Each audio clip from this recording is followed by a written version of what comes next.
नमस्ते जी आप सभी को। भारत की हुंकार है, शायद नाश्ता नहीं मिला है ना। चाय पकोड़े किस किस को नहीं मिले हैं जी? भाई दो ही काम हुए हैं, या तो खाना पूरा नहीं मिला या जरूरत से ज्यादा मिल गया है। क्यों बोलिया नहीं जा रहा, यहां तक आ गया है। भारत की हुंकार है।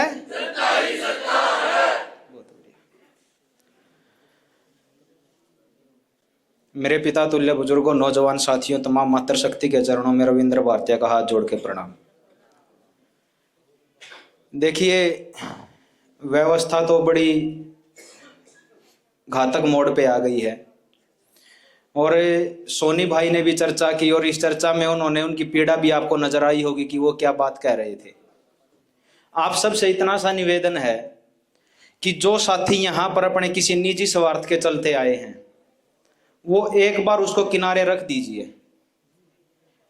अगर आपने कल का सेशन और आज का जो सेशन अब तक का हुआ है, अगर इसको दिल से और दिमाग की गहराइयों से आपने इसको अटेंड किया है तो आपको पता लग ही गया होगा कि जो आपकी सामान्य सी जो समस्याएं हैं वो समस्याएं इन समस्याओं के आगे कुछ भी नहीं है।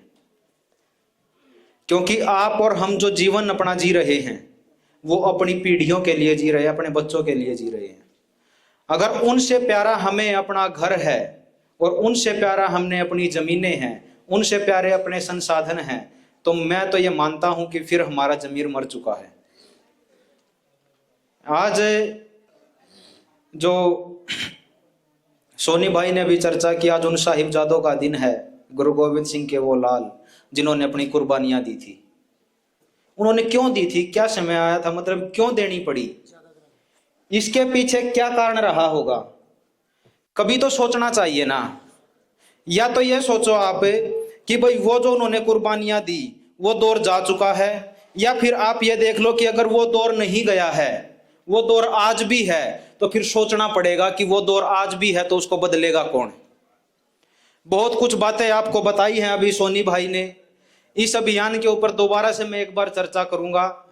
अपना मैं फिर से निवेदन करता हूं कि जो निजी स्वार्थ है उसको थोड़ी देर के लिए किनारे रख दीजिए, क्योंकि अगर हम संगठित रहे, हम एक रहे, तो हम सभी समस्याओं को पार कर लेंगे। और ये जो लोन वाली समस्या है इसको भी यही है कि इसको भी संगठित होकर इससे पार पाया जा सकता है।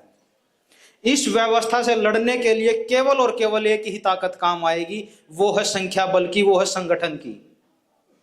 अगर हम संगठित रहेंगे तो हम लड़ पाएंगे, और संगठित ऐसे नहीं हुआ जा सकता। संगठित होने का मात्र और मात्र केवल एक ही माध्यम है, वो है विचार। कितने बड़े विचार के साथ आप जुड़े हो, आप करना क्या चाहते हो। अगर आपका विचार छोटा है और आप विचार से नहीं जुड़े हो, अपने निजी स्वार्थ से जुड़े हो या भावना से जुड़े हो, तो वो भावना भी और वो स्वार्थ भी, वो स्वार्थ कभी ना कभी पूरा हो सकता है और भावना कभी ना कभी आहत हो सकती है। तो हमें उससे पार आना पड़ेगा और विचार पे आके हमें एक मत होना पड़ेगा। इसीलिए जो 3 दिन का जो सेशन है, इस 3 दिन के सेशन में प्रयास किया जाता है कि आप लोगों को उस विचार तक कैसे लेकर आया जाए। भावना के जो लगाव है, भावना के लगाव को भी दूर करके विचार की ताकत पे कैसे लाया जाए, और स्वार्थ का भी जो माध्यम है उस स्वार्थ के माध्यम से भी हम विचार तक कैसे पहुंचा पाए। इसीलिए ये 3 दिन का सेशन है। दूसरा इस सेशन का ये उद्देश्य रहता है कि भाई आप जो साथी हैं, जो अलग अलग जगह से यहाँ पर आए हैं, आप लोगों का अपना जो परिवार है वो एक छोटा परिवार है, हमारा भी छोटा ही परिवार था। हम अपने परिवार को बड़ा कैसे करें, और बड़ा तभी होगा जब हम ज्यादा से ज्यादा लोगों को अपने परिवार में जोड़ पाएंगे। तो ये अपने परिवार को बड़ा करने का भी एक उद्देश्य है। आप कल से आप यहाँ पर हैं, कितने ऐसे साथी हैं जिसको 10 से ज्यादा साथी कमाए हैं कल आने के बाद। आप में से ऐसे कितने साथी हैं जिन्होंने यहां पर आने के बाद 10 से ज्यादा लोग कमाए हैं? मुट्ठी भर हैं। 5 किसने कमाए हैं? 5 नए लोग से परिचय किस किस का हुआ है? 4, 3, 2, 1। और जिसने एक भी नहीं कमाया वो भी हाथ उठा दो। उठाना पड़ेगा जी। देखो एक ये विडंबना है हमारी कि हम पिछले 24 घंटे से ज्यादा हम एक साथ हैं यहाँ पर। अगर आप जिन लोगों के साथ आए हो उन्हीं के साथ में बैठे हो और उन्हीं से आप चर्चा कर रहे हो, तो फिर तो यहां पे आने का कोई लॉजिक नहीं बनता, या बनता है जी? भाई नए लोग तो कमाने हैं ना हमने, तो हमें क्या करना पड़ेगा? भाई जिनके साथ आप आए हो उनके साथ तो आप रहते ही हो, अपना दायरा बड़ा करो, अब उनको छोड़ो। भाई ये 3 दिन है, 3 दिनों में अब हम आपस में बात नहीं करेंगे, बात करेंगे तो नए लोगों से करेंगे या नहीं? अरे उन्हीं से करनी है तो फिर तो आप अपनी जगह पे ठीक ही नहीं था, क्या जरूरत थी यहां पर आने की, है जी? अगर हम भी ये सोचते, देवेंद्र भाई भी ये सोचते, ये सोनी भाई हैं, सचिन भाई हैं, और अपने और भी साथी हैं, करण भाई है, मैं हूं, गौरव भाई है, अगर हम सब यही सोचते कि भाई हमने अपना परिवार को इतना ही रखना है, तो फिर इतना बड़ा परिवार कैसे बनता? तो एक तो यह निवेदन है आप सबसे कि अपना अपना, अब के बाद ये जो सेशन समाप्त होगा, जो खाने का जो समय होगा, लंच का जो टाइम होगा, उस लंच के टाइम के बाद एक साथ में किसी ने नहीं रहना है। जो एक साथ में आए हैं, अलग अलग लोगों से मिलना है, अलग लोगों के साथ बैठ के खाना खाओ, अलग लोगों के साथ बैठ के बातचीत करो, उनके साथ में चाय पियो, अलग लोगों के साथ में आप जब रात का आपका सोने का समय हो या चर्चा करो आप रात को 10-11 बजे तक या 12 बजे तक, तो आप अलग ही लोगों से करो, ताकि जानो आप कि भाई यहां पर कौन कौन कैसे कैसे लोग आए हुए हैं। यहां पर बोलने का तो सौभाग्य मतलब कम ही लोगों को मिलता है, लेकिन आप लोगों की जानकारी के लिए मैं बता दूं, यहां पर समाज के वो हीरे भी आए हैं जिनको आप नहीं जानते और हम भी नहीं जानते। ऐसी ऐसी रिसर्च करके बैठे हैं कि जिसको जानने के बाद तो तड़े उंगली दबानी पड़ जाए। आज मेरे पास, मैं सुबह आ रहा था तो एक साथी का फोन आया मेरे पास रोहतक से। उसने मेरे से जो उसने चर्चा की, उसने की कि जो इलेक्ट्रिक वेव है ये अपना काम कैसे करती हैं, और उसने बताया कि मैं ये प्रैक्टिकल तौर पे लोगों को बताना चाहता हूं। अपना एक सेशन अटेंड भी कर चुका है और आज तक हमें पता नहीं चला कि उसने किया भी है। मतलब रिसर्चर भी एक से एक बैठे हैं हमारे बीच में। अगर हम और आप नहीं जानेंगे, उनसे बातचीत नहीं करेंगे, तो हमें कैसे पता चलेगा? अगर मैं बात करने पे हूं तो मैं कितने लोगों से कर सकता हूं? मैक्सिमम अगर कल तक की बात आए तो मैं 50 लोगों से कर सकता हूं, फिर भी उससे भी ज्यादा हैं हम तो आप लोग भी करोगे, आप भी इतने लोगों से कर सकते हो। तो मेरा इतना सा निवेदन है कि अपने परिवार को यहां से हम उतना ना छोड़े जितना पहले था, बड़ा करके हमने यहां से जाना है, ताकि हम एक दूसरे के सुख में और दुख में काम आए। समाज आज किस ओर जा रहा है, और हम और आप जो यहाँ पर बैठे हैं, जो अपने देश के लिए, अपने राष्ट्र के लिए अगर 3 दिन के लिए हम चिंतन कर रहे हैं, तो हम अलग ही प्राणी हैं इस धरती के। उस भेड़ चाल में तो हम नहीं हैं, या हैं? उससे तो बाहर है ना। तो फिर उसके अगर अब हमने आगे चल के संघर्ष करना है तो हमें बड़े परिवार की जरूरत तो पड़ेगी ही पड़ेगी। और आप एक दूसरे का परिवार बड़ा करें। हम ये चाहते हैं कि जब आप यहाँ से जाओ, बहुत जितने भी साथी आप आए हो, सब के सब यहाँ से कुछ ना कुछ कमा के जाए परिवार के तौर पर, कि भाई हमारा परिवार इतना बड़ा हुआ है। कौन हमारे लिए आवाज उठा सकता है, कौन हमारे लिए उंगली कटा सकता है, कौन हमारे लिए गर्दन कटा सकता है, इतना तो तय होना चाहिए ना। और आप लोग जब दूसरे साथियों से बात करोगे तो आपको पता भी चलेगा भाई यहाँ पर चोर कितने आए हुए हैं, यहाँ पर स्वार्थी कितने हैं। देखो स्वार्थ सभी का होता, मेरा भी स्वार्थ है मोर्चे से जुड़ने का। यहाँ पर चोर कितने आए हुए हैं भाई, चरित्रहीन कितने लोग आए हुए हैं भाई, जो समाज की जो दशा जो आज चल रही है उसी में भेड़ चाल में जो चल रहे वो कितने आए हुए हैं, और सच में असल मायने में समाज को नई दिशा दिखाने वाले लोग हैं वो कितने आए हुए हैं। ये भी तो आप लोग ही बता पाओगे या हम बता देंगे जी? भाई जब हम एक दूसरे को जानेंगे तभी तो पता चलेगा ना। जैसे मैं अब तक के जो मोर्चे का जो कार्यकाल हुआ उसके ऊपर मैं बता दूं, हमें समाज में से ऐसे ऐसे हीरे भी मिले हैं जिसके साथ में रहते हुए हमें भी गर्व महसूस होता है, और हम उनसे बहुत कुछ सीखते भी हैं। और ऐसे भी इसी रास्ते पर चलते चलते ऐसे भी लोग मिले जो जुड़े तो थे ये कहकर कि हम देश और समाज को बदलना चाहते हैं, लेकिन वो अपने ही समाज, जो अपना भाईचारा, अपना परिवार कमाया था, उस परिवार के साथ भी ठगी करने पे आ गए। ऐसे भी तो लोग मिले हैं जिन्होंने ठगी की है। अगर उनका नाम हम आपस में नहीं बताएंगे तो क्या हम दूसरे साथियों को बचा सकते हैं? तो वो भी तभी बन पाएगा, वो साथी भी हमें तब भी मिल पाएंगे जो असल में देश के लिए सोचते हैं, और वो लोग भी हमें तभी मिल पाएंगे जो असल में इस समाज को भी लूटना चाहते हैं, जब हम एक दूसरे को जानेंगे। तो एक दूसरे को जानो, ये बड़ी बात है, और हर साथी यहाँ से एक बड़ा परिवार लेके जाए, ऐसी उम्मीद में हम हैं।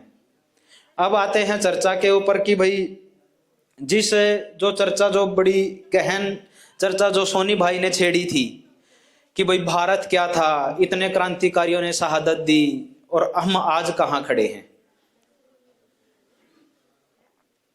अब बात आती है कि ये जो जनता सरकार मोर्चा है, जिसका स्लोगन है भारत की हुंकार है, जनता ही सरकार है, ये अभियान शुरू करने की जरूरत क्यों पड़ी? देखिए, हम सब अपना अपना जीवन जी रहे थे, और आप में से, आप भी बहुत सारे साथी हैं जो समाज में लगे हुए हैं, आप में से भी सब के सब अकेले अकेले अपना जीवन व्यतीत कर ही रहे थे। 2018 में, मैं अपनी बता दूं, 2018 में पहली बार राजीव भाई दीक्षित को सुना था। उससे पहले मैं शराब का काम करता था, तो मेरे को नहीं पता था कि वो बुरा था या अच्छा था, क्योंकि जैसे ही मैंने कॉलेज पास आउट किया वैसे ही भाई था वो काम कर रहा था, तो मैं भी उसके काम में हाथ बटाने लगा। तो 2015 से लेकर 2018 तक शराब का काम मैंने किया। 2018 में जब मैंने पहली बार राजीव भाई दीक्षित को सुना, उस टाइम पे मेरी शादी भी हो गई थी। तो जैसे ही मैंने उसको सुना तो पता चला कि भाई हम तो बहुत ही गलत काम कर रहे हैं, और फिर देश की जो पूरी की पूरी व्यवस्था, उस व्यवस्था के बारे में राजीव भाई दीक्षित के व्याख्यान हमने सुने। जब वो व्याख्यान सुने तो पता चला कि हमारा समाज की ओर जा रहा है। मतलब राजीव भाई दीक्षित को सुनने के बाद जीवन को जीने का एक अलग ही दिशा मिली, और जब वो दिशा मेरे को मिली, चूंकि हमने उस टाइम पे एक नया सेशन लिया था, जो सीजन था जो इसका शराब के ठेकों का, अप्रैल में वो ठेके छूटते हैं, तभी इन्वेस्ट की थी। लगभग उसमें हमारा पैसा गया था 55 से 60 लाख रुपया। तो काम को मैं ध्यान नहीं दे पाया काम के ऊपर, और 2019 के लास्ट में जब जाके पता चला कि भाई हम तो 44 से 45 लाख के नुकसान में चले गए। लेकिन फिर भी निराशा नहीं आई, ना दिमाग में आई, ना दिल में आई, ना कभी सोचना पड़ा। इतना जरूर आया कि ये 40-45 लाख जो हमें गलत तरीके से कमाए थे वो चले गए तो अच्छा है, और अगर 40 से 45 लाख रुपये गंवा के हमने समाज को एक नई दिशा देने के कार्य में हम लगे, तो मैं उस रकम को बहुत छोटी मानता था। तो फिर 2018 में हम लगे, मैं तभी से निकलना शुरू किया देश में अलग अलग जगह पर, और चलते गए और भी साथी मिलते गए। लेकिन हम जब ये कोरोना काल जो आया, उस टाइम पे हम अकेले संघर्ष कर रहे थे। मेरे परिवार वाले थे, आस पड़ोस के जो लोग थे वो भी पागल बोलते थे, लेकिन जैसे तैसे करके हमने उनको उस टाइम पे बचा लिया।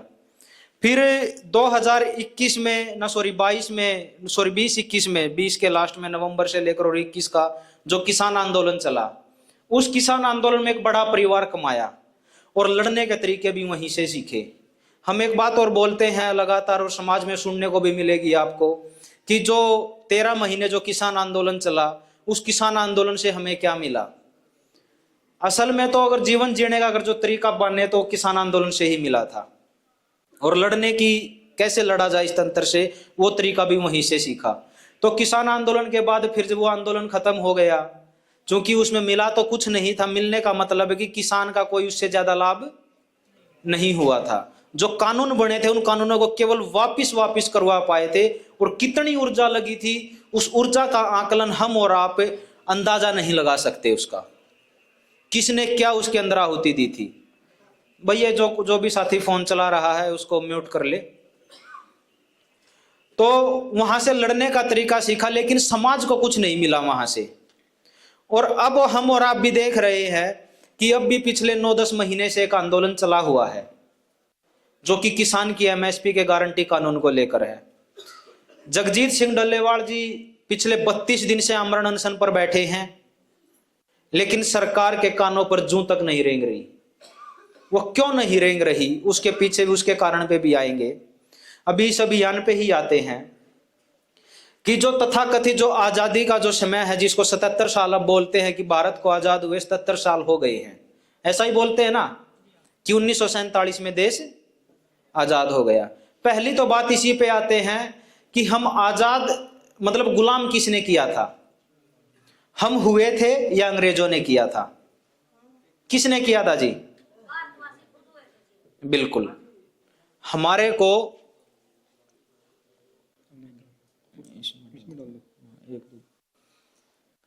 को किसी ने गुलाम नहीं किया था और ना अब भी कर सकता है।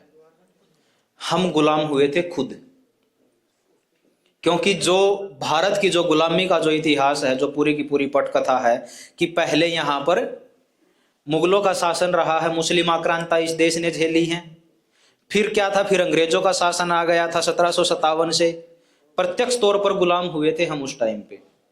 अगर उस गुलामी का जो दौर था, अगर आप 1757 को जब आप देखोगे कि प्लासी के युद्ध के बाद भारत गुलाम हुआ था।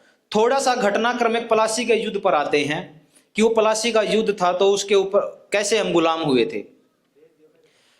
जो रॉबर्ट क्लाइव था और सिराजुद्दौला था, सिराजुद्दौला के पास रॉबर्ट क्लाइव आया था कि हम यहाँ पर आपके राज्य के अंदर व्यापार करना चाहते हैं, और सिराजुद्दौला ने व्यापार करने की अनुमति उसको नहीं दी थी, क्योंकि वो टाइम था कि आमने सामने लड़ाई लड़ने का था।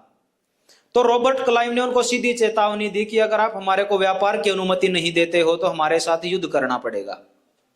तो वो तैयार था कि ठीक है भाई, युद्ध के लिए हम तैयार हैं। सिराजुद्दौला के पास जो उस टाइम के जो उसके पास जो सेना थी वो थी 18,000, और रॉबर्ट क्लाइव के पास कितनी सेना थी जानते हो? मात्र 350। अब 350 सैनिक क्या 18,000 सैनिकों को हरा सकते हैं? हाँ जी, नहीं हरा सकते। तो उस रॉबर्ट क्लाइव को भी पता चल गया था कि भाई हम हार तो इसमें जाएंगे ही। लेकिन उसने क्या किया कि चतुर होते धूर्त लोग हैं अंग्रेज, उन्होंने देखा कि अगर अब कोई कमजोर कड़ी, उन्होंने एक अपने प्यादे को भेजा वहां पर कि आप जाओ और पता लगाओ कि इसकी सेना के अंदर या इसके राज्य में ऐसा कौन लोग है जो महत्वाकांक्षी हैं, उन लोगों की आप सूची लेकर आओ। तो वो गया और वो अगले ही दिन उनके पास आया कि इसकी सेना में जो महत्वाकांक्षी है, सबसे बड़ा महत्वाकांक्षी है, वो इसका सेनापति है, और सेनापति का नाम था मीर जाफर। उसने वो मीर जाफर के पास उन्होंने अपना बुलाया, उनके साथ मीटिंग की, और मीर जाफर को बोला कि हम सिराजुद्दौला को हराने के बाद हम आपको वो गद्दी सौंप देंगे, राजा आप होगे, और हमें व्यापार करने की यहाँ पर अनुमति मिल जाएगी, हम व्यापार ही करेंगे। तो मीर जाफर था जो वो था महत्वाकांक्षी, और मीर जाफर को ये लगा कि भाई अगर मैं इनका साथ देता हूं अंग्रेजों का, तो सिराजुद्दौला के जाने के बाद इस गद्दी का, इस राज्य का मालिक तो मैं ही होऊंगा। तो उसने अपने चक्कर में आके और अंग्रेजों का साथ दिया, उस रॉबर्ट क्लाइव का साथ दिया, और 18,000 की सेना लेते हुए भी उसने अंग्रेजों के सामने सरेंडर कर दिया। प्लासी के युद्ध में जो हमारे को पढ़ाया जाता है, पहली तो बात यही है कि आज तक हम जो पढ़ते आए हैं वो सब का सब झूठ पढ़ाया गया है।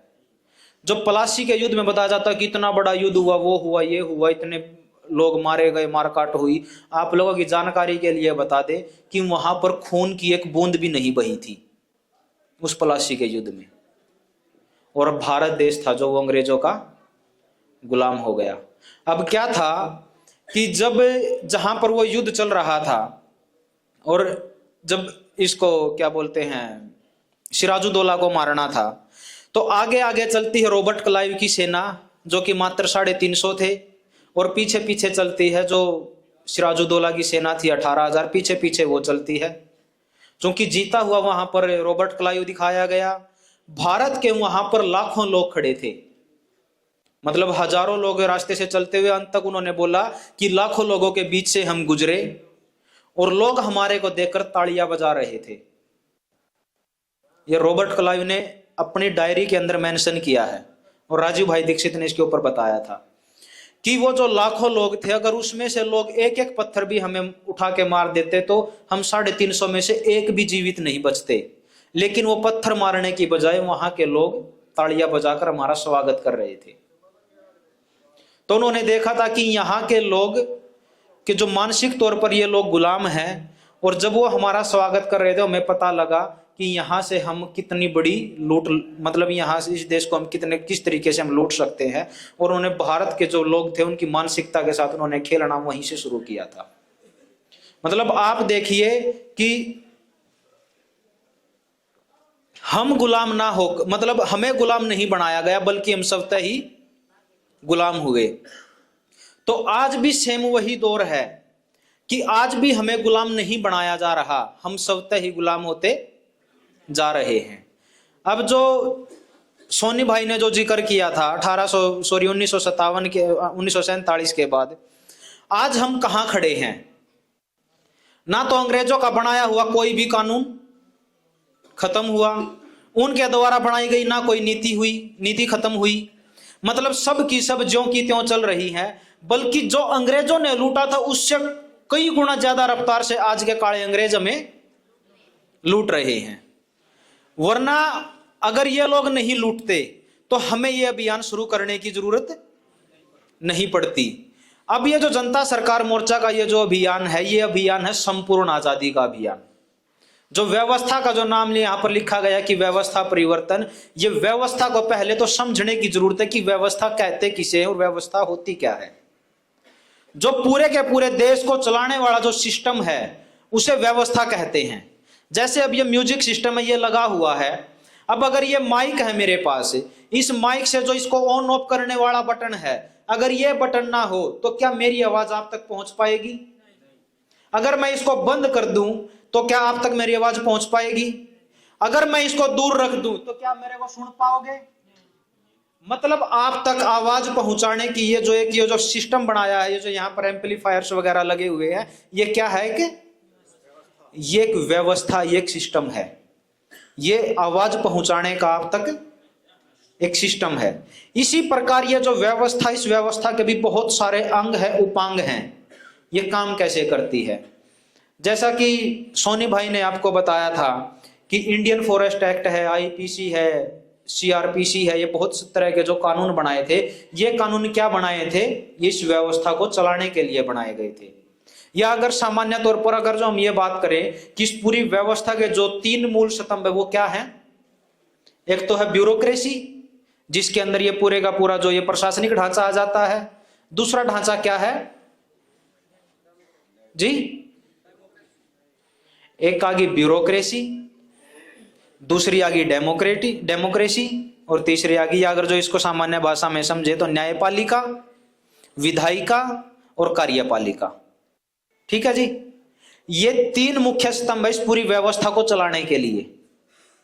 और चौथा जो इनका सबसे बड़ा सहायक अंग है वो क्या है? मीडिया। अब ये 4 अंग है, इन 4 अंगों को समझना पड़ेगा आपको। अगर आपने इस व्यवस्था से टकराना है, आपकी जो लोन की समस्या है उसको लेकर भी इन 4 को ही समझना पड़ेगा। आपके जीवन में काम आने वाली, जो आप अपना जीवन जी रहे हो, हर उस अंग को बाधित, जीवन जीने के तरीके को बाधित किया है इन 4 अंगों ने। न्यायपालिका, विधायिका, कार्यपालिका और मीडिया। अब इन 4 को आप समझे बगैर आप कुछ नहीं कर सकते। अब आप देखोगे कि न्यायपालिका में क्या न्याय मिल पा रहा है? हाँ जी, नहीं मिल पा रहा। भारत के अंदर जो, जिस देश के अंदर जो न्याय की जो, और डाल दे थोड़ा, जो न्याय की अगर बात की जाए, जहां पर पंचायतों में जो न्याय हुआ करता था, अगर किसी के साथ कोई समस्या, किसी का कोई लड़ाई झगड़ा हुआ है तो उसका समाधान महीनों में या दिनों में तो छोड़िए, मतलब सेम दिन, जिस दिन कोई घटना घटी है समाज के अंदर, उस समस्या का समाधान मात्र और मात्र एक ही दिन के अंदर कर लिया जाता था। लेकिन आज क्या न्याय 10 साल में मिल पा रहा है? क्या 20 साल में मिलता है? उसको भी छोड़ दीजिए। आज जो न्यायपालिका है, न्यायपालिका आज साहूकारों की जेब में करखैल की तरह है। ठीक है, मतलब अगर किसी के पास पैसा है तो वो बड़े से बड़े जज को खरीद सकता है। हाँ जी, आप इससे अंदाजा लगा लीजिए कि जिस जज से हम न्याय की उम्मीद रखते हैं, उस जज को अपने से 2 गज दूर पे बैठे हुए उसका जो रीडर है, जो वहां पर वसूली करता है लोगों से, तारीख देने के नाम पर, आपके केस का निपटारा जल्दी करवा देंगे इस नाम पर, आपके लिए हम ये फैसला करवा देंगे इस नाम पर, जो मात्र 2 गज की दूरी पर बैठा उसका एक रीडर है, अगर उस जज को यह नहीं दिखता कि यहां पर भ्रष्टाचार चल रहा है, तो क्या हमारे को और आपको न्याय दे पाएगा? है जी, नहीं दे पाएगा। और अगर समाज हित में अगर किसी न्याय की बात की जाए, तो वो न्याय अगर लोग चल पड़े सामूहिक तौर पर, तो वो कितने दिन में मिलता है? ऐसे तो केस आपने सुने ही होंगे ना कि भाई दादा ने केस शुरू किया था लड़ना और उसके पोते को जाके न्याय मिला है। जब आदमी ही जीवित ना रहा तो न्याय का क्या? वो न्याय ही अपने आप में अन्याय हो गया। तो जो पूरे के पूरी जो न्यायपालिका है, वो न्यायपालिका भी क्या है? आज पूंजीपतियों की गुलाम है। ठीक है। दूसरे नंबर पे आती है विधायिका। आज विधायिका में कौन है? विधायिका का मतलब है विधायक हैं, जो एमपी हैं, जो राज्यसभा के मेंबर हैं, ये सब के सब कौन हैं? ये पूंजीपति हैं या सामान्य घरों से निकले हुए लोग हैं? कौन है जी? है जी? नहीं, सब के सब पूंजीपति ही हैं। सामान्य घरों से जो कोई आंदोलन होता है, जो आपने बात कही है, सामान्य घरों से निकले हुए हैं। जैसे जेपी आंदोलन हुआ था, जेपी आंदोलन में बहुत सारे चेहरे निकले और वो चेहरे भी जो चले थे व्यवस्था बदलने के लिए, वो भी उसी व्यवस्था का शिकार हो गए। मतलब कि क्या समस्या है कि ये जो पूरा विधायिका का जो ढांचा है, इसके अंदर अगर हम और आप भी जाएंगे तो ये सिस्टम इन्होंने ऐसा बनाया हुआ है कि हम इससे बाहर कुछ भी नहीं कर पाएंगे। क्योंकि बहुत सारे लोग उसमें, आपको ये भी सुनने को मिला होगा कि भाई गरीब घरों के लोग गए थे, लेकिन वो लोग कौन थे? एक बार उनके बारे में तो जानो, वो कितने महत्वाकांक्षी लोग थे। क्या उन लोगों के पास वो विजन था कि जो समाज को बदल सके? क्या उनकी वो दूरदृष्टि थी जो समाज के हित में सोचते हो? 10 साल बाद, 20 साल बाद अगर कोई नियम या कोई कानून आ रहा है, क्या उनकी दूरदृष्टि ऐसी थी कि 50 साल के बाद, 20 साल के बाद इस कानून का, इस नियम का क्या प्रभाव आएगा? पता था किसी को? नहीं पता था।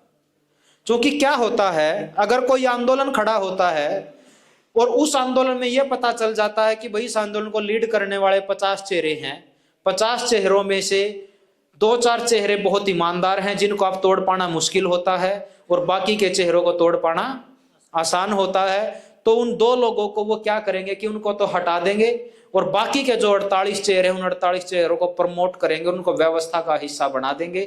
उनको पता नहीं होता कि व्यवस्था काम कैसे करती है, इसका तरीका क्या है काम करने का, नियम कैसे आते हैं, कानून कैसे बनते हैं, कानूनों का आज क्या प्रभाव पड़ेगा, 10 साल बाद क्या प्रभाव पड़ेगा, तो वो उस बात को नहीं जानते। और उन्हीं लोग, वो ही लोग उनके असली मोहरे होते हैं और उन लोगों को ही वो ये व्यवस्था जगह देती है। असली लोगों को ये व्यवस्था कभी भी जगह नहीं देगी। और व्यवस्था में भी अगर सही लोग हैं तो ये उनको भी किनारे कर देगी। और ये मुझे आपको बताने की जरूरत नहीं है कि इस व्यवस्था के अंदर ही रहकर जो व्यवस्था को बदलने चला था, वो नाम था लाल बहादुर शास्त्री, जो इस व्यवस्था ने हटा दिया। 2014-15 की बात है, जो पर्यावरण मंत्री था अनिल माधव दवे, वो अपने देश में जीएमओ की अप्रूवल नहीं दे रहा था, तो उसको रास्ते से हटा दिया। ऐसा नहीं है कि सत्ता में अब भी अच्छे लोग नहीं हैं, सत्ता में कुछ ना कुछ अच्छे लोग अब भी हैं, लेकिन उन अच्छे लोगों के पास ताकत कुछ भी नहीं है, उनकी सुनता कोई नहीं है।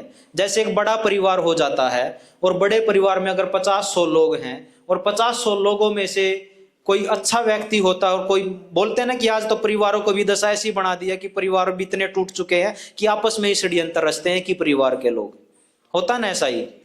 तो जो परिवार का जो दूरदृष्टि होता, बोलते हैं कि रिश्तों में जो जीतेगा वो रिश्ते हार जाएगा, रिश्तों को अगर बनाए रखना है तो हारना ही पड़ता है। तो जो व्यक्ति परिवार को लंबे समय तक चलाने के मतलब अपने परिवार को ये सोचता है कि मेरा परिवार टूटे ना, मेरा परिवार में कोई तनाव ना आए। प्रधान जी, हाँ जी, तो क्या होता है कि जो दूरदृष्टि रखता परिवार के प्रति वो मौन रहता, ज्यादातर होता है ऐसा ही। परिवार में अगर कोई आपस में जीतने का प्रयास करता है तो वो हार जाता है, मतलब परिवार हार जाता है, उसमें रिश्ता हार जाता है। तो यही काम इस सिस्टम में भी है कि जो अच्छे लोग हैं, अच्छे लोगों की सुनता कोई नहीं है, और जब उनको लगता है कि हमारे कोई सुनने वाला नहीं है तो वो मौन रह जाते और वो चुप हो जाते, और धीरे धीरे ये व्यवस्था उनको बाहर कर देती है। तो इस व्यवस्था में केवल महत्वाकांक्षी लोग ही हैं। विधायिका के ऊपर अगर जो आप बोल रहे हैं, तो आज आप एक बात बता दो कि विधायिका में सामान्य घरों के लोग जाते हैं। आज चुनाव लड़ना कितना आसान है। विधायक के चुनाव में कितना पैसा खर्च होता है जी? कम से कम 10 करोड़।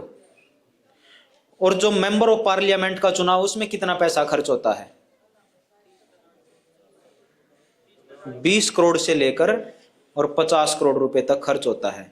क्या सामान्य घर का कोई बच्चा उतना पैसा खर्च कर पाएगा? है जी? नहीं कर पाएगा। तो सामान्य घरों के लिए कहां जगह है इस व्यवस्था में? अब क्या है कि जो इस व्यवस्था को चलाने वाले लोग हैं, वो हैं सब के सब पूंजीपति। क्योंकि आप देखोगे कि जो विधायिका है, जो न्यायपालिका, उसे भी कॉरपोरेट ही चलाता है। चंदा कौन दे सकता है? सामान्य घरों के लोग दे सकते हैं या पूंजीपतियों के घरों के लोग दे सकते हैं? पूंजीपति ही देंगे। तो पूंजीपति ही विधायकों को चुनाव लड़ने के लिए चंदा देते हैं, और जब वो लड़के जाते हैं, विधायक या एमपी बन जाते हैं, फिर वो नियम और कानून किसके लिए बनाएंगे? आम जनता के लिए या पूंजीपतियों के लिए? तो सीधे तौर पे पूंजीपति ही हैं उस पे भी। तो क्या है कि न्यायपालिका अपनी नहीं है, विधायिका अपनी नहीं है। अब कार्यपालिका किसकी है आप बता दो। अगर सामान्य व्यक्ति को कहीं तहसील में भी जाके कोई काम करवाना पड़ता है, क्या उसके कहने मात्र से काम हो जाता है? अगर एक ड्राइविंग लाइसेंस भी बनवा रहे हैं, तो ड्राइविंग लाइसेंस भी क्या जाते ही बन जाता है? कोई भी नियम, मतलब नियम को छोड़ो, आप अपना कोई भी काम करवाने के लिए जो इस व्यवस्था के भरोसे है, क्या वो बगैर पैसों के होता है? तो इस कार्यपालिका को भी कौन पोषित कर रहा है? डीसी को खरीदने की औकात हमारी और आपकी है क्या? है जी? और जो पूंजीपति लोग होते हैं, उनको कभी डीसी और एसपी के पास आना ही नहीं पड़ता, एसपी और डीसी उनसे मिलने जाते हैं। सही या गलत? सही है। तो ये जो 3 की 3 जो ये पूरे के पूरे व्यवस्था को चलाने के लिए जो ये ढांचा खड़ा है, इस ढांचे में किसका बोलबाला है? पूंजीपतियों का। अब अगर इस व्यवस्था के ऊपर कभी कोई आंच आती है, आप देखना, रिलेट करना मेरी बात को, अगर कभी लोग प्रशासन के खिलाफ हो जाते हैं, तो प्रशासन को कवर करने के लिए कौन आता? उसको बचाने के लिए कौन आ जाता है मैदान में? अगर न्यायपालिका के प्रति लोगों का भरोसा उठ जाता है, तो उस न्यायपालिका को बचाने कौन आता है सबसे पहले? मीडिया। अगर विधायिका के ऊपर जब कभी कोई आंच आती, तो उसको कवर करने के लिए कौन आता है? मीडिया। इस मीडिया के माध्यम से ही सब कुछ कंट्रोल किया जा रहा है। अब किसान आंदोलन चला। किसान आंदोलन में एक बात कही गई कि मीडिया के ऊपर भी 2 रुख चले कि एक तो सोशल, मतलब जो हमारे समाज से निकले हुए बच्चे थे जो सोशल मीडिया चला रहे थे, एक तो वो थे, और जो बड़ी मीडिया हैंडल थे, जो बड़े मीडिया चैनल थे, उनको क्या कहा गया था? गोदी मीडिया। जब उनको गोदी मीडिया का नाम दिया गया, तब उनको कवर करने के लिए कौन आया? ये तीनों ही व्यवस्था, ये कार्यपालिका भी उसके साथ में खड़ी थी, ये न्यायपालिका भी उसको कवर करने के लिए खड़ी थी, और ये विधायिका भी उसको कवर करने के लिए खड़ी थी। मतलब ये जो 4 मेन ढांचे हैं, ये आपस में एक दूसरे को ही बचाने के लिए खड़े किए गए, जनता के लिए नहीं है। अब आप में से जो यहां पर लोग आए हुए, अगर कोई लोन की समस्या से पीड़ित है, आप क्या लोन नहीं देना चाहते? सब के सब चाहते हैं, लेकिन आपकी व्यवस्था को तोड़ा गया है जी। अब आपकी व्यवस्था को इस प्रकार तोड़ दिया, लोन के ऊपर जब कल का जो सेशन रहेगा, आपको पता चलेगा कि आपको कैसे कर्ज में रखना ही उद्देश्य है। अभी तो हमें पता नहीं है ना भाई, जब तक पता नहीं है तब तक हम बेकसूर है, ठीक है जी।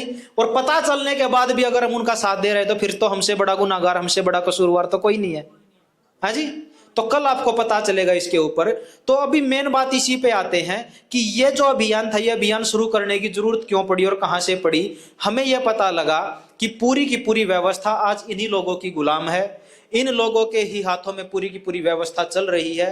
पूंजीपति चाहे इस देश में कुछ भी करवा ले, लेकिन सामान्य व्यक्ति नहीं करवा सकता। मैं आते आते कथन पढ़ रहा था, भाजपा सरकार का जो अभी राष्ट्रीय अध्यक्ष है, उसका एक बयान था। उसने कहा कि हमने 25 करोड़ लोगों को 25 करोड़ लोगों को हम भूखमरी से और हम गरीबी से बाहर ला पाए हैं, 25 करोड़ लोगों को। मतलब क्या कहा उन्होंने कि भाजपा सरकार ने पिछले 10 से 11 साल के टाइम पीरियड में, जो कार्यकाल था, इस कार्यकाल में हम 25 करोड़ लोगों को गरीबी से बाहर लाकर हमने खड़ा कर दिया है, यह कहना था उनका। अब एक बात आती है, एक बड़ा सवाल है कि अगर 25 करोड़ लोग गरीबी से बाहर आए हैं, तो जो 85 करोड़ लोग मात्र 5 किलो राशन पे निर्भर हैं, वो कौन है? कौन है जी? वो है जी। अब बात आती है कि 2014 में वो गरीब कितने थे? है जी। राशन तो उस टाइम पे मतलब इतने लोगों को नहीं मिलता था, लेकिन अगर वो गरीबी भी देखी जाए तो उस टाइम पे लगभग 84 करोड़ लोग गरीब थे। 2014 से पहले की मैं बात बता रहा हूं, 2014 से। अब अगर जो इस टाइम पे देखे कि अब कितने गरीब हैं, तो लगभग 140 करोड़ की अगर संख्या है तो उसमें से 100 करोड़ लोग गरीब हैं। मात्र 10 ही परिवार ऐसे हैं भारत के अंदर भी जो 50% संसाधनों के ऊपर जिनका कब्जा है। मात्र 10 परिवार। 10 कंपनीज लगा लीजिए आप उनको, 10 परिवार लगा लीजिए आप, जो भी उसको नाम देना चाहें, मात्र 10 परिवारों के पास 50% संसाधन है पूरे देश के। और 5% लोगों के पास इस पूरे देश की अगर जो बात की जाए तो 70% संसाधन है। और 8% लोगों के पास 95% संसाधनों के ऊपर कब्जा है। मात्र 8% लोगों का। 92% लोग मात्र 5% में अपना जीवन यापन कर रहे हैं, और हम और आप उस 92% में ही हैं। समझ लीजिएगा अब इसको। ये जो पूरी की पूरी व्यवस्था है, ये गरीब को और गरीब करती जा रही है और अमीर को और अमीर करती जा रही है। तो इस व्यवस्था में जो सपना कभी उन आजादी के मत वालों ने देखा था, क्या उन्होंने इसी भारत की परिकल्पना की थी? है जी।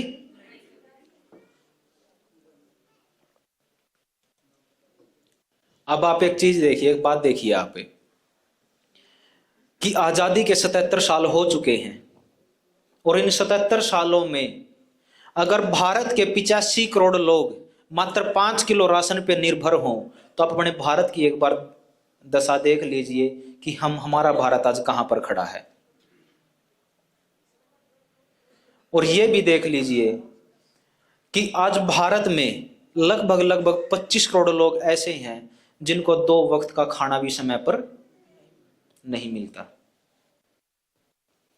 और आप ये भी देखिए कि आज भारत में, ज्यादा तो मैं नहीं कहूंगा, लगभग 80 करोड़ लोग ऐसे हैं, 85 करोड़ लोग ऐसे हैं जिनको 5 किलो राशन सरकार दे रही है, कि उनके पास एक दिन में खर्च करने के लिए 50 रुपए भी नहीं है। तो हम कहां खड़े हैं?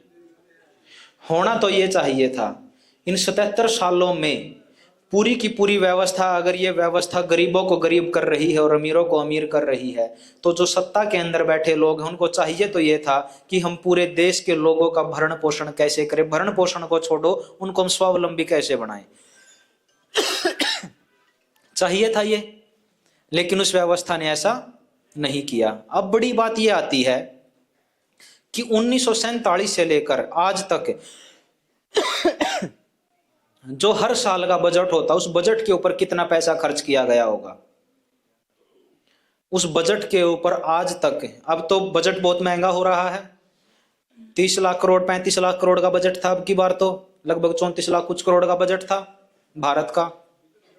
तो इस बजट के अंदर आप ये देखिए कि ये तो अगर आप पिछले 10 सालों का ही बजट चेक कर लो, और वो मात्र 10 साल का जो बजट था, उस बजट को सीधे जनता के खातों में ही डाल दिया जाए उस पैसे को, तो भारत का प्रत्येक नागरिक लखपति होता, मात्र इन 10 सालों का ही। अगर 77 सालों का जो पैसा था, जो बजट के नाम पे खर्च किया गया, अगर सीधे जनता को दे दिया जाता, तो आज भारत का प्रत्येक नागरिक, मैं ज्यादा तो नहीं कहूंगा, कम से कम 3 से 4 करोड़ का मालिक होता। अब ये सत्ता में जाके ये बोलते हैं कि हम देश की दशा और दशा सुधारना चाहते हैं। और अब आप रिलेट कर लो खुद ही कि इतना पैसा खर्च होने के बाद भी अगर ये व्यवस्था ज्यों की त्यों बरकरार है, ज्यों की त्यों बनी हुई है, ये अमीरों को अमीर करती जा रही है, गरीबों के हक खाती जा रही है व्यवस्था, तो क्या फिर भी हम आजाद हैं? है जी। और आप लोगों की जानकारी के लिए बता दूं, बहुत सारे लोग, बहुत सारे साथी ये समझते हैं कि इस व्यवस्था जो ये पूरे का पूरा जो तंत्र, ये जो ढांचा चलता है, ये जो टैक्स जाता है, इस टैक्स में हम हिस्सेदार नहीं है। बहुत सारे लोग समझते हैं। आप लोगों की जानकारी के लिए बता दूं कि एक माचिस खरीदने वाला भी अगर कोई व्यक्ति है तो वो माचिस खरीदने के ऊपर भी टैक्स दे रहा है। दो तरीके के टैक्स होते हैं, एक डायरेक्ट होता है और एक इनडायरेक्ट होता है। डायरेक्ट टैक्स वो है जो हम अपनी कमाई के ऊपर देते हैं, इनडायरेक्ट टैक्स वो है जो हम हर सामान खरीदने के ऊपर टैक्स देते हैं। अगर आप अपने बच्चों के लिए कपड़े खरीद रहे हो तो आप टैक्स दे रहे हो। अगर आप अपने घर में माचिस ले रहे हो तो वो आप टैक्स दे रहे हो। आप अगर कोई ओढ़ने का कोई कंबल खरीद रहे हो, आप कुछ भी खरीद रहे हो अपने जीवन में, सुबह से लेकर शाम तक, जन्म से लेकर मृत्यु तक, आप हर उस चीज पे टैक्स दे रहे हो जो आप बाजार से खरीदते हो। और डायरेक्ट टैक्स का अगर आप देखोगे तो डायरेक्ट टैक्स का हिस्सेदारी इस देश के अंदर 10% भी नहीं है। सारे का सारा टैक्स कौन सा है? Indirect tax. और वो इनडायरेक्ट टैक्स कौन दे रहा है? वो सब दे रहे हैं। और इनडायरेक्ट टैक्स की इतनी बता दें कि जो सबसे बड़ी हिस्सेदारी है इनडायरेक्ट टैक्स में, वो गरीब लोगों की ही है।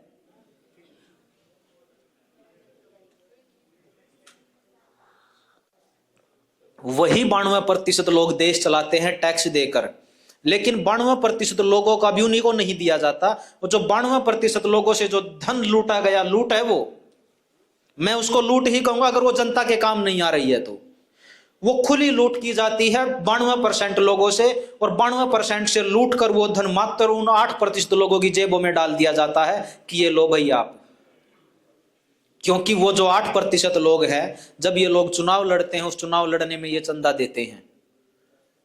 इस देश के अंदर हर वो अधिकारी, हर वो नेता बिकाऊ है। हर नेता, बस कीमत कौन कितनी दे सकता है इसके ऊपर निर्भर करता है। आप तय करोगे, आपकी जेब तय करेगी कि आप प्रधानमंत्री को खरीद सकते हो। आपकी जेब तय करेगी, सॉरी प्रधानमंत्री का तो मैं नाम नहीं लूंगा, उस पद के ऊपर जो आसीन है जो व्यक्ति, आप उसको खरीदने की आपके पास ताकत, आपकी औकात है तो आप उसको खरीद सकते हो। न्यायपालिका में बैठे किसी अपर जस्टिस, जो चीफ जस्टिस कहा जाता है, अगर उसको खरीदने की औकात है तो आप उसको खरीद सकते हो। आप तय करती है आपकी पॉकेट की आपके खरीदने की औकात किसकी है।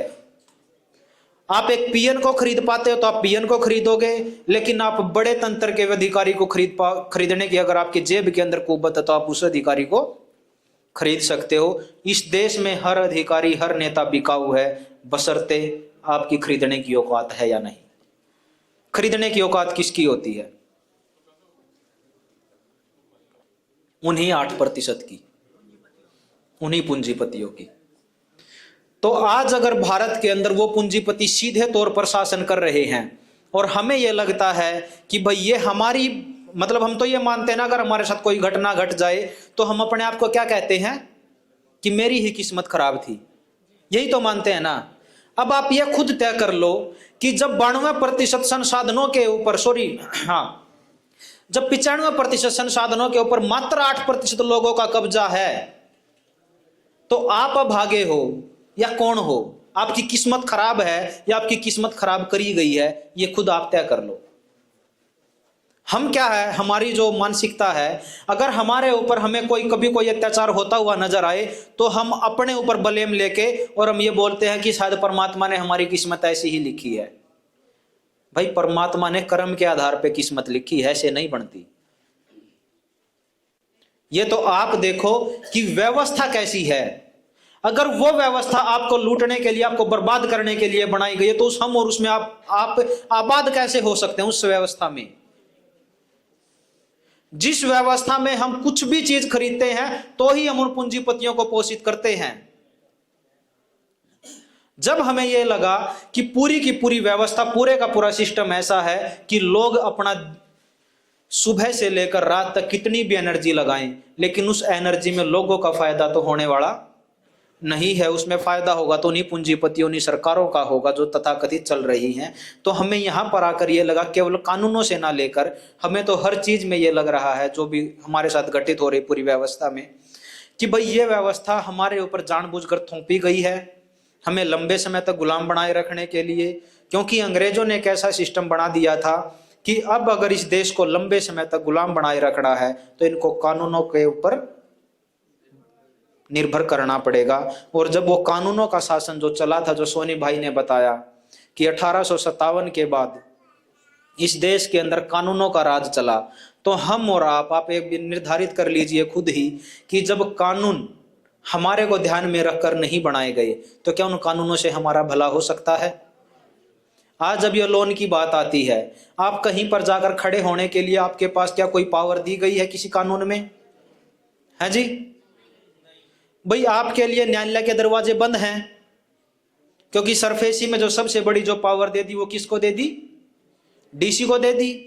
मैं तो इस लोन के माध्यम से रिलेट कर रहा हूं, आप लोगों को आसानी से समझ में आएगा। सबसे बड़ी पावर डीसी को दे दी। आप अगर जो न्यायालय में जाते हैं तो न्यायालय ये बोलती है कि आप अगर जाना है तो आप डीआरटी में जाइए, और डीआरटी फेवर ऑफ बैंक काम करता है। हाँ जी, बैंक के फेवर में ही काम करता है डीआरटी। तो हमारी और आपकी सुनने वाला कौन है? कोई है? नहीं है। आप जिस भी व्यवस्था से जो भी साथी पीड़ित है वो अपने आप को ये देख लेना कि वो व्यवस्था हमने चाही है, हमारे द्वारा मांगी गई है या हमारे ऊपर थोपी गई है। तो आप अंत में जब जाओगे, इसके अंतिम उस पे पड़ाव पे जाओगे, तो आपको पता चलेगा कि व्यवस्था हमने मांगी नहीं बल्कि हमारे ऊपर थोपी गई है।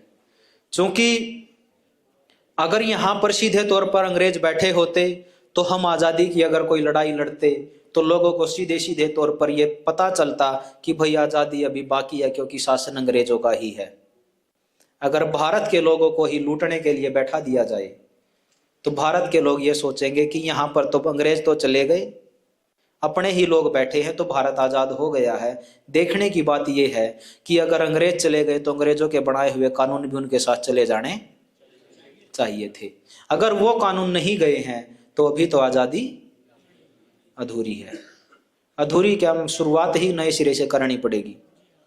क्योंकि 1947 से पहले प्रत्यक्ष तौर पर दिखता था कि हम अंग्रेजों के गुलाम हैं। अब भारत के लोगों को ही सत्ता पे आसीन कर दिया गया है। अब हमें यह एहसास ही नहीं हो रहा कि हम गुलाम हैं या आजाद हैं। अब आप एक बात देख लीजिएगा अपने आप में ही, अपने जीवन में ही, कि आप अपनी मर्जी से अपने मन मुताबिक अपने जीवन में क्या काम कर रहे हो।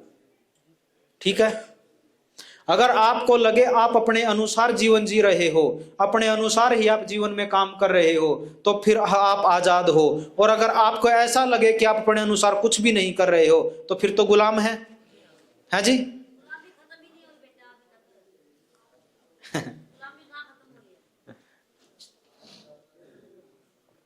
माता जी, जो आपने कहा है कि गुलामी खत्म नहीं हुई है, अगर यही बात पूरे देश की जनता जान जाए तो जो 15 अगस्त को हम आए साल वो ढिंडोरा पीटते हैं, वो पीटना तो बंद करना चाहिए था।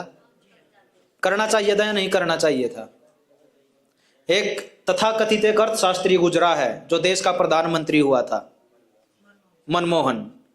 व्यक्तित्व पर मैं उसके पे लांछन नहीं लगाता कोई भी, क्योंकि उसका जो निजी जीवन था, निजी व्यक्तित्व था, वो बहुत शानदार व्यक्ति थे।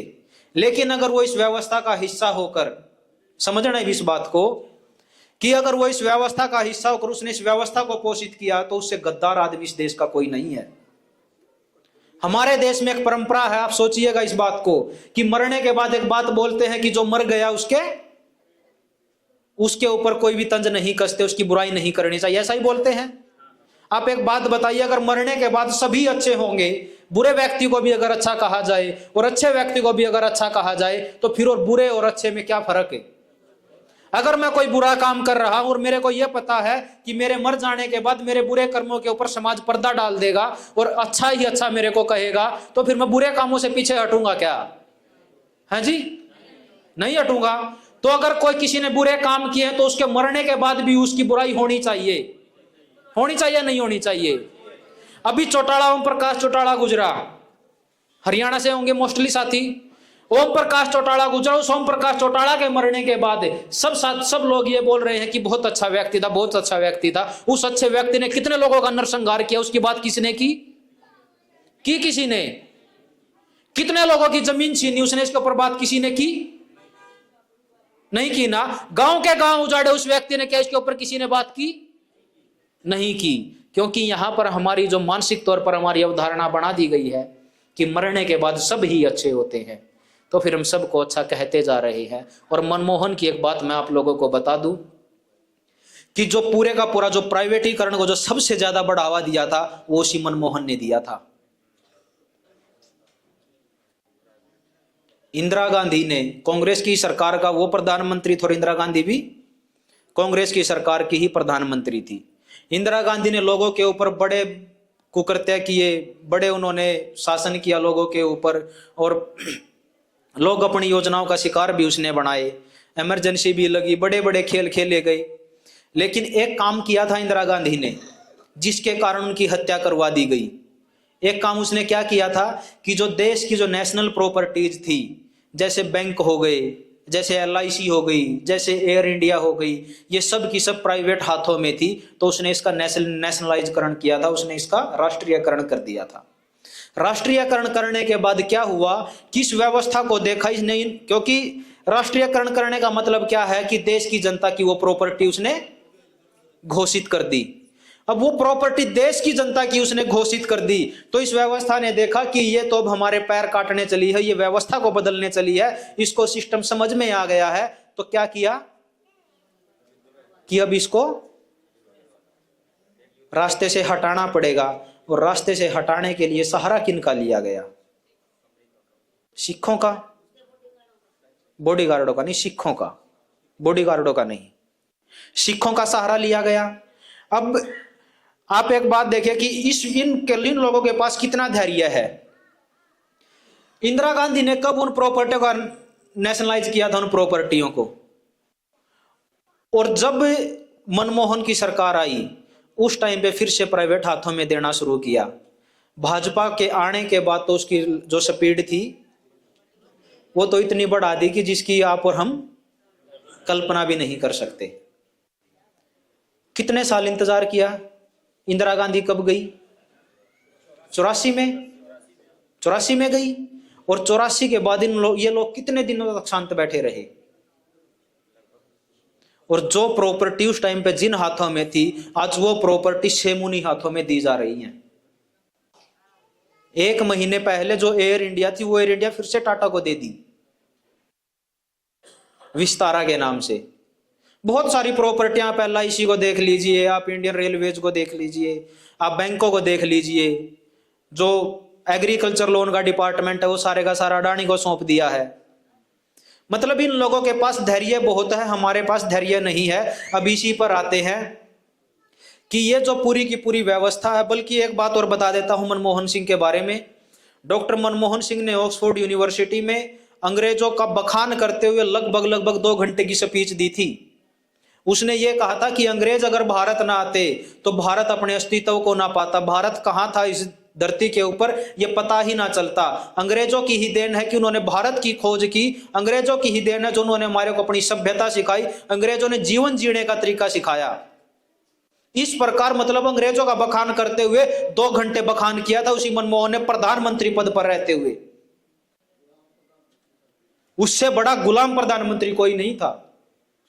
और जिसको अर्थशास्त्री बोलते हैं, उस अर्थशास्त्र के ऊपर जब कल रुपए के ऊपर बात आएगी तो आपको पता चलेगा कि उससे बड़ा अनर्थशास्त्री भी इस देश में कोई नहीं था। बस हमारी मानसिकता क्या हो गई है कि मरने के बाद तो सब सही ही है, गलत भी सही हो जाते हैं। अगर गलत करने वाला ही सही है तो फिर तो मैं कितना भी अत्याचार करूं, अगर मेरे मरने के बाद मेरे सारे कुकर्मों पर, कुकर्त्यों पर अगर पर्दा ही डलना है तो फिर मेरा अच्छा करने का भी क्या फायदा? हाँ जी, अगर गलत लोगों को हम अच्छा कहेंगे मरने के बाद तो यकीन मानना समाज में अच्छा करने वाले खत्म हो जाएंगे।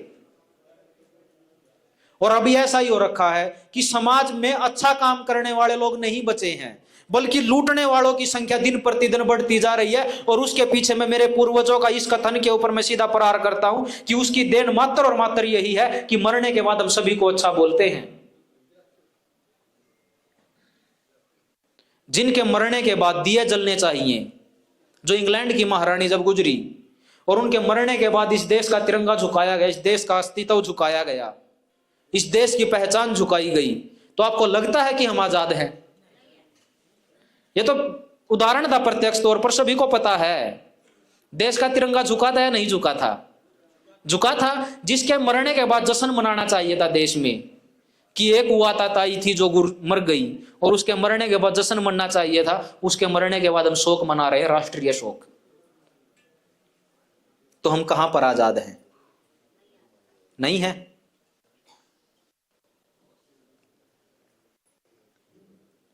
अब आप लोगों को इस पे बता देते हैं कि जो जो इस व्यवस्था को बदलने आएगा, उस व्यवस्था को, ये व्यवस्था में जाकर, जो इस सत्ता में जाकर अगर कोई व्यवस्था बदलना चाहेगा, तो इस व्यवस्था के पास उससे टकराने के लिए बहुत सारे हथकंडे हैं, उसको समाप्त करने के लिए भी हैं, और ये धीरे धीरे उनको खत्म कर ही देती है। जैसे लाल बहादुर शास्त्री को किया गया, जब इंदिरा गांधी का जमीर जागा होगा तो उसको मार दिया, जब राजीव गांधी का जमीर जागा होगा तब उसको मार दिया, क्योंकि राजीव गांधी की जो हत्या का जो कारण था वो मात्र और मात्र एक ही था, संविधान का 73वां संशोधन, जिसके कारण वो सुपर पावर वो देश की जनता को देने चला था। एक कथन तो सभी ने सुना होगा ना कि राजीव गांधी ने एक बात कही थी कि जब मैं केंद्र से 1 रुपया भेजता हूं तो नीचे जाते जाते वो 15 पैसे हो जाते हैं।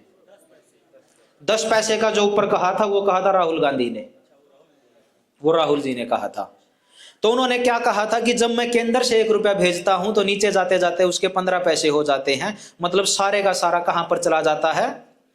भ्रष्टाचार की भेंट चढ़ जाता है। तो उसने क्या किया था कि वो समाज को, वो लोकल को, जिसकी जनता सरकार मोर्चा जो बोलता है कि जन, जल, जंगल, जमीन और जानवर के ऊपर निर्णय लेने का अधिकार किसको होना चाहिए?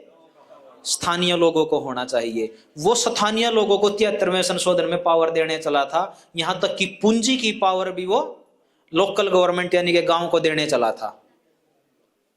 और इनको ये देखा कि अगर सुपर पावर अगर गांव को दे दी गई तो फिर हमारे पास कुछ नहीं बचना, और जब उनके पास कुछ नहीं बचना था तो फिर इनको देखा कि इस व्यक्ति का सत्ता से जाना ही ठीक है, और इन्होंने उसकी हत्या करवा दी।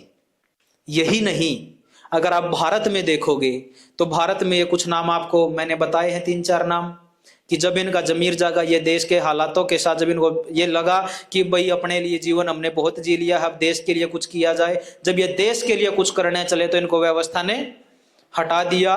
इसी प्रकार आप अमेरिका में देखोगे 2 से 2 राष्ट्रपति अमेरिका के भी जा चुके हैं। इसी प्रकार आप देखोगे कि हिटलर को भी तानाशाह पेश करके उसको भी सत्ता से हटा दिया था, उसको भी मरवा दिया था। सद्दाम हुसैन की आप अंतिम स्पीच देखोगे तो आपको पता चलेगा कि वो किसके लिए संघर्ष कर रहा था। गद्दाफी को आप देखोगे लीबिया के अंदर तो उसको भी इसीलिए हटाया था। मतलब क्या है कि जो ये रुपए के ऊपर जो जनता सरकार मोर्चा के साथ ही जो प्रहार कर रहे हैं, ये रुपया असल में इस रावण रूपी जो व्यवस्था है, इस रावण रूपी व्यवस्था की नाभि है ये रुपया। भारत में इस नाभि को रुपए के नाम से जाना जाता है, अमेरिका में इसी नाभि को डॉलर के नाम से जाना जाता है, यूके में इसी नाभि को पौंड के नाम से जाना जाता है। अलग अलग देशों में इस नाभि का अलग अलग नाम है। और ये जो रुपया है, ये रुपया इस रावण रूपी जो व्यवस्था है, इस व्यवस्था की नाभि के ऊपर ही प्रहार किया था हिटलर ने, इसी के ऊपर प्रहार किया था सद्दाम हुसैन ने, इसी के ऊपर प्रहार किया था गद्दाफी ने। इसीलिए जब वो इस व्यवस्था से सीधे तौर पर टकराने चले थे तो इसको तोड़ने के लिए मतलब उन लोगों का सत्ता से जाना जरूरी था। अंत में जब लीबिया के लोग गद्दाफी को मार रहे थे तो वो अंत में भी एक ही बात बोल रहा था कि आपकी जो इस देश की जो शान शौकत है वो मेरे होने से ही है, मेरे होते ही आपको बर्बाद करना, होते ही आप लोगों को बर्बाद कर देंगे और आप लोग बहुत पछताओगे इस बात को लेकर, और फिर आपके पास कुछ नहीं बचेगा। और आज आप लीबिया के हालात आप आज देख सकते हो, और गद्दाफी के टाइम पे लीबिया के क्या हालात थे आप ये भी देखना एक बार। यही हालात आप जर्मनी के भी देखना कि मात्र यही आपने खुद रिसर्च करनी है, हमारी सभी बातों पे भरोसा मत करना। आप ये देखना कि जब हिटलर था जब वो सत्ता में आया उससे पहले जर्मनी के क्या हालात थे, और उसके सत्ता में आने के 3 साल के बाद जर्मनी के क्या हालात थे, आपको खुद ही एहसास करवा देंगे। जो बोलते हैं ना कि उसने तो गैस चैम्बरों में भर के लोगों को मरवाया था, किन लोगों को मरवा दे, एक बार ये भी पता करना। ये दुष्प्रचारित क्यों करते हैं इन लोगों को? ये दुष्प्रचारित इसलिए करते हैं कि अगर आप इन लोगों को दुष्प्रचार इन लोगों का नहीं करोगे तो भविष्य में फिर ऐसे लोग जन्म लेंगे और वो फिर इस व्यवस्था से टकराएंगे। जैसे जितने क्रांतिकारियों ने शहादत दी, क्या ये कभी बताते हैं? जो नेताजी सुभाष चंद्र बोस की जो बात सोनी भाई कर रहे थे, क्या कभी ये बताते हैं कि भाई नेताजी सुभाष चंद्र बोस ने असली काम क्या किया था? नहीं बताते ना, और बताएंगे भी नहीं। क्योंकि अगर देश के लोग सुभाष चंद्र बोस के कार्य को अगर समझ गए तो फिर वो अपनी व्यवस्था अपने तरीके से बनाएंगे, अपने ढंग से एक नए भारत का निर्माण करेंगे। इसीलिए इस पूरी व्यवस्था को समझते हुए इस अभियान को शुरू किया था 24 जनवरी 2022 को। ये वही अभियान है जिस अभियान को 30 नवंबर 2010 को राजीव भाई के जाने से यह अभियान अधूरा हो गया था। अब इसी अभियान को एक नए नाम से जनता सरकार मोर्चा के नाम से देश भर में जाना जा रहा है। और इस अभियान का मूलतः जो उद्देश्य है वो यही है कि जब तक ये व्यवस्था है तब तक इस देश के लोगों का भला नहीं हो सकता। इसीलिए इस व्यवस्था को बदलना बहुत ज्यादा जरूरी है। और ये व्यवस्था, ये मत मानना आप कि हम इसको अपने जीते जी बदल पाए। सौभाग्य होगा हमारा अगर हम इसको अपने जीते जी बदल पाए तो, वरना ये एक पीढ़ी की तो कम से कम पूरी की लड़ाई है। तो आप अपने से देख लेना आपका कितनी आपकी उम्र है। 40 साल इस व्यवस्था को बदलने के लिए कम से कम समय चाहिए, हमारा ऐसा मानना है। अगर आपकी उम्र 60 साल है तो आप ये देख लीजिएगा आपका कितना समय है, तो आपकी अगली पीढ़ी को उतना टाइम तो इस व्यवस्था को बदलने के लिए देना ही पड़ेगा।